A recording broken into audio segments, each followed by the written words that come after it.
Home. The word itself is supposed to mean safety. It's the one place in the world surrounded by four walls where you can lock the door, shut out the darkness, and be secure. But what happens when the darkness is already inside with you? What happens when the locks on your doors aren't keeping something out, but keeping you in with something that was there first? The following four accounts are from people who had that very sanctuary violated. They are from people who, late at night in their own homes, came to the chilling realization that they were, in fact, not alone. The first story I have for you tonight is from a woman named Clara, who was convinced her house was haunted, but the truth was infinitely more terrifying. She writes, "It started with food disappearing from the fridge. Small things at first. A single slice of cheese, half a carton of milk, gone overnight. My husband Tom blamed me. I blamed him. We laughed it off as fridge goblins. Then items started moving. My keys, which I always leave in a bowl by the door, would turn up in the bathroom. Tom's wallet, left on the nightstand, would be found under the sofa. We weren't laughing anymore. We were getting scared and we were getting paranoid, accusing each of exhaustion and stress. The house felt wrong. There was a coldness to it, and a strange musky smell I couldn't place. It seemed to be coming from the vents. Tom, a logical man, was convinced we had a pest problem. It's a rat, he said firmly. A very smart rat. One night I was home alone. Tom was on a business trip and the house felt exceptionally quiet and cold. I was watching TV when I heard it. A soft creak. It came from upstairs, from the spare bedroom. My heart hammered in my chest. I muted the TV and listened. Silence. I told myself it was just the house settling. Then I heard it again. A definite, soft footstep right above my head. I grabbed my phone and hid in the pantry, my hand over my mouth, and I called the police. I whispered that I thought someone was in my house. The police arrived in 10 minutes, but it felt like 10 years. They swept the house, room by room. They found nothing. The officer, a kind man, told me, "Ma'am, the house is secure. All the windows are locked, the deadbolt was on. It's an old house, they make noises." I felt like an idiot. I thanked them, locked the door behind them, and tried to sleep. The next night, Tom was still gone. I was in bed trying to read when I heard breathing. It was soft, but it wasn't mine. It was a low, sleeping breath. And it was coming from under the bed. I froze, my blood turning to ice. I could feel the weight of someone or something lying on the floor beneath me. I didn't move. I didn't make a sound. I just lay there, rigid with terror, for what felt like hours. When the first ray of sun hit the curtains, I heard a quiet shuffle, and then silence. I waited another hour before I finally, slowly looked over the edge of the bed. There was nothing there, but the floorboards looked disturbed. When Tom got home, I didn't tell him about the breathing. He was already skeptical. Instead, I said, "I think you're right, honey, it's a pest. I think it's in the walls." I convinced him to call an exterminator. The next day, a man came and went into our attic, which we never used.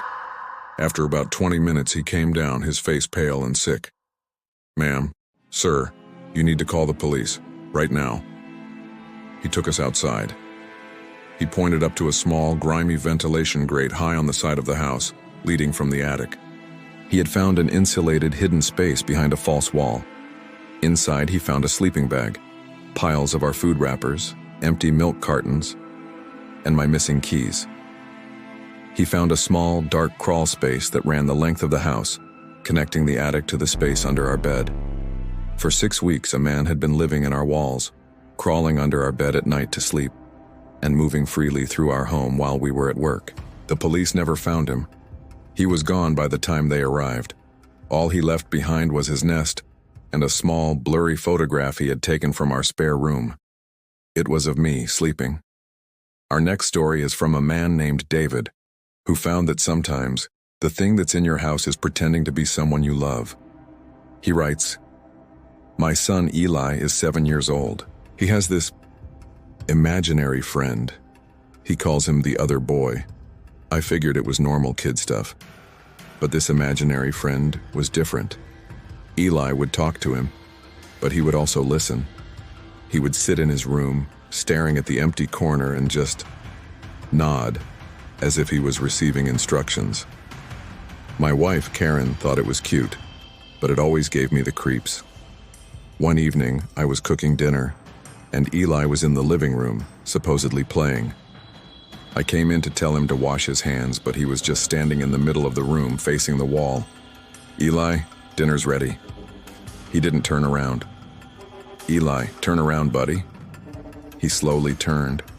His face was pale and his eyes looked wrong. They looked flat, emotionless. And he smiled, but it wasn't his smile. It was a slow, wide grin. "He doesn't like you," Eli said, his voice sounding layered, like two voices were speaking at once. "Who doesn't like me, bud?" "The other boy," he said, still smiling that awful smile. "He's here now. He says he wants to play a game. The game is called Hide and Go Die." A chill went straight through me. "That's not a very nice game, Eli." Eli's smile just widened. "You're right, it's not. He's hiding, and you're dying." I was genuinely scared. I grabbed Eli by the shoulders. "Stop it, Eli, you're scaring me." The moment I touched him, his eyes went back to normal.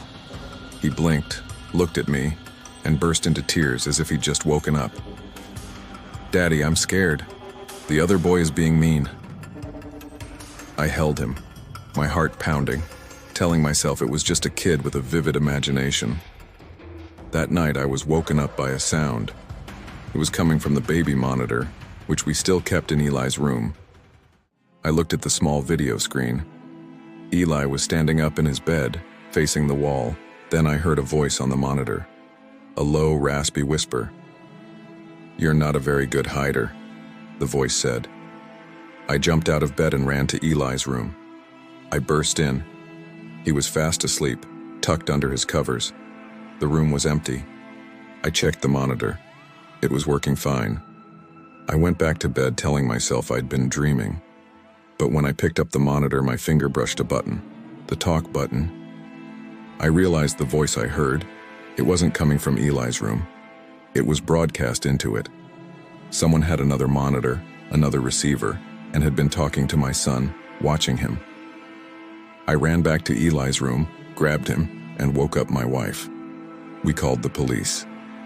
They found nothing. But in the attic, they found the wiring for the house.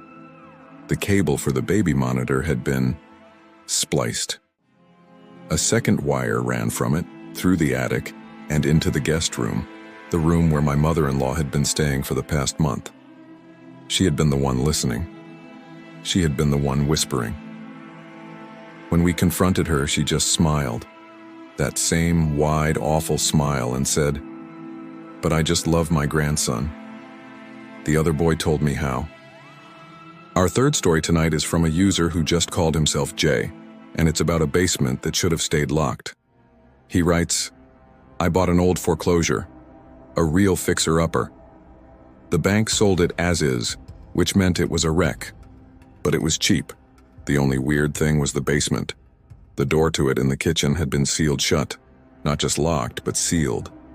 A heavy-duty steel bar was bolted across the front and the frame was caulked. The real estate agent said it was probably due to foundation issues, and that the bank recommended not opening it. Fine by me, I thought. I didn't need a basement. I spent the first month fixing the main floor, but the whole time I felt, watched. And there was a smell, a coppery, spoiled smell that I couldn't get rid of no matter how much I cleaned. It seemed to be coming from the kitchen, from the basement door. I became obsessed. What was down there? One night, after a few beers, I decided I was the owner, and I had a right to see my whole property. I got a crowbar and a drill and went to work on the door. It took 2 hours to get the bar off and break the caulk seal. The hinges were rusted shut. I had to put my shoulder into it. The door finally burst open with a sound like a scream, and I fell into the darkness. I scrambled back, coughing. The smell that hit me was overpowering. It was the smell of a slaughterhouse. I turned on my phone's flashlight and aimed it down the steep wooden stairs. The beam cut through the darkness. The basement was huge, unfinished, with stone walls. But the floor was covered in a thick, dark, sticky something. And the walls, they were covered in symbols, hand-drawn in the same dark substance, like tar. In the center of the room was a single rotting wooden table. On the table was a book, an old leather-bound book. Even from the top of the stairs I could see it was wet. I am not a brave man. I didn't go down. I slammed the door shut. I tried to nail it closed, but my hands were shaking too badly. I decided to sleep and deal with it in the morning. I woke up at 3 a.m.